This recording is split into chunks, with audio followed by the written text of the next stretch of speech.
Dagdag kaalaman po, alam nyo ba may bagong pag-aaral na kapag sobra ang paggamit natin ng social media, may parte ng utak natin na lumiliit. Panoorin nyo to. I think 8 hours. 8 hours or 5 hours, ganun. Mostly saan mo, ba't ka nagsa-social media? Or, Pampalipas oras. sa tingin mo ba mahaba yun o dapat bawasan mo pa ng I think konti? bawasan. Bakit? Wala, kailangan ko rin makipag-spend time sa labas. Actually, 4 to 6 hours. Ay, ganon.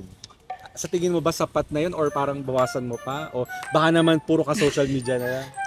Parang, pwede naman bawasan din. Ayon sa research, nababawasan ang gray matter volume sa utak, lalo na sa areas na may kinalaman sa emosyon, self-control at decision-making. Ibig sabihin, mas mataas ang risk na maging anxious, depressed at impulsive. Pero good news, reversible pa ito. Kapag binawasan mo ang screen time, mas gumaganda ulit ang brain function. Kaya ang tanong, ikaw ba ang may control sa phone mo? O siya na ang kumokontrol sa'yo?